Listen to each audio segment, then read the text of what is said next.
Welcome back. Today, we're diving into a brand new explainer, and we are decoding Stoicism.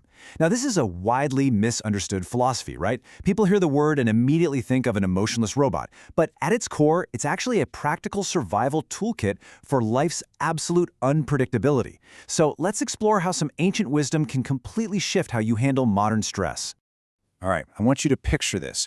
Imagine being stranded thousands of miles from home with absolutely nothing. I mean, no money, no possessions, you're totally isolated. Now, most of us, we'd probably curse our terrible luck, right?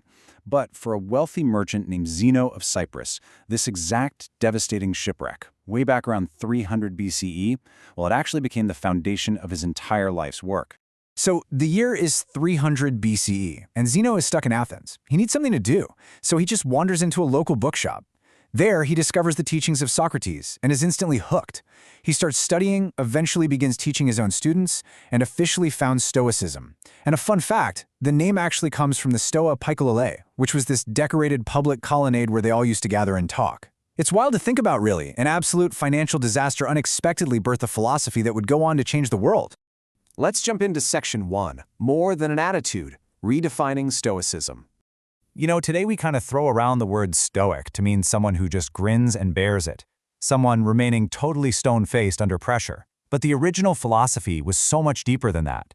It was all about being virtuous, tolerant, and honestly, aggressively pursuing active self-improvement. It wasn't about burying your feelings or suppressing who you are at all. Actually, scratch that. It's more like a highly action-oriented way of living. To really grasp this, we have to look at how they viewed the universe.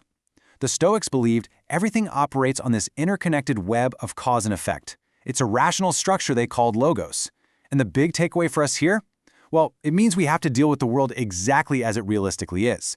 Rather than exhausting ourselves wishing for some flawless, ideal society that just doesn't exist. And that brings us to their core mechanic, which is absolutely crucial. We may not have control over the events affecting us, but we absolutely can control how we approach them. This is what's known as the dichotomy of control. I mean, think about your own modern stressors right now. You can't control gridlock traffic or terrible weather or a sudden crisis popping up at work. But your true power, your total control, that lies entirely in your response.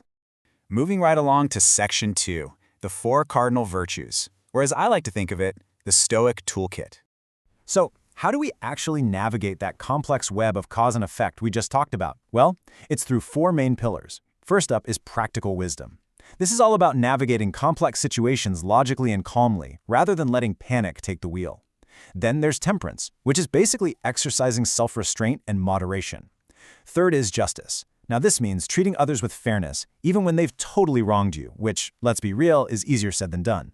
And finally, courage. And I want to emphasize here, courage isn't just for ancient battlefields. For sure, it's about having the clarity and integrity to face our mundane daily challenges.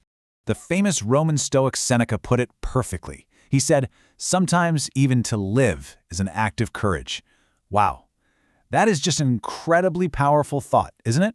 It really anchors the emotional weight of practicing resilience. Sometimes, just waking up and facing a difficult day head-on is the ultimate Stoic act. All right, let's look at Section 3, Stoics in the Real World, Philosophy in Action. Now, we need to see how this philosophy actually holds up under extreme real-world adversity.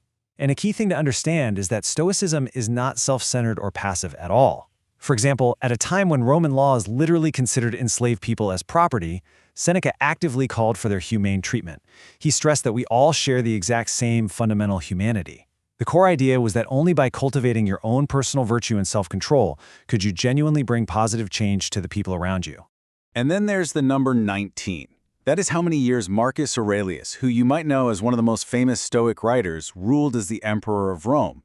And over those 19 years, he utilized incredible Stoic resolve to lead the Roman Empire through 2 massive wars, all while enduring the absolute devastating personal loss of several of his own children. But the amazing thing, the lineage of this resilience didn't just stop in ancient times. Centuries later, the personal journals of Marcus Aurelius would actually guide and comfort Nelson Mandela during his 27-year imprisonment. It is literally awe-inspiring when you think about it. An ancient Roman emperor's private diary crossed centuries to support Mandela's incredible struggle for racial equality in South Africa. Mandela beautifully embodied that dichotomy of control we talked about earlier. Upon his release, he stressed peace and reconciliation. He acknowledged deeply that past injustices simply could not be changed. So instead of dwelling on a history he couldn't alter, he channeled all of his immense energy purely into confronting injustice in the present. He sought to build a better, more just future. It's a perfect example of focusing entirely on what you can control. Which brings us to our final section, Section 4, the enduring modern legacy, from ancient Rome to modern psychology. You see, even though Stoicism eventually faded away as a formal institution, its DNA is still deeply embedded in our current world. Stoic concepts wove so seamlessly into other massive global philosophies and religions over the centuries. For instance, Christian theologians like Thomas Aquinas eagerly adopted the Stoic focus on the virtues, and the Stoic ideal of ataraxia, which basically translates to tranquility of mind, has these direct, fascinating parallels to the Buddhist concept of nirvana. But perhaps the most crucial bridge between ancient philosophy and modern self-help comes from the brilliant insights of the Stoic philosopher Epictetus. He wrote this: "Suffering stems not from the events in our lives, but from our judgments about them." I'm just going to let that sink in for a second because it is incredibly profound. These ancient ideas directly power the modern psychology we use today. Epictetus' teachings on judgment actually map perfectly to things like rational emotive behavioral therapy. That's a therapy designed to help people dismantle the self-defeating attitudes they form about their circumstances. Similarly, the Stoic idea of using your willpower to find meaning directly informs Viktor Frankl's logotherapy. And Viktor Frankl provides a really visceral, modern example of this in action. He developed logotherapy heavily informed by his own harrowing time as a prisoner in a concentration camp. It is absolute proof that these are not just dusty academic theories we're talking about here. They are literal survival tools that hold up in the bleakest, darkest imaginable environments.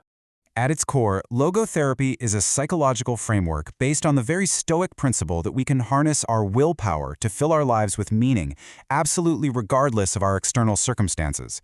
I mean, it is the ultimate modern application of ancient resilience training. So what does this all mean for us today? Well, I want to leave you with a direct question. Think of a current struggle you are facing right now in your own life. Ask yourself, is your suffering coming from the event itself, or is it actually coming from your judgment of it?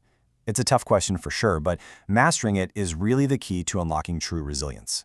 Thanks for joining us on this explainer, and we will see you next time.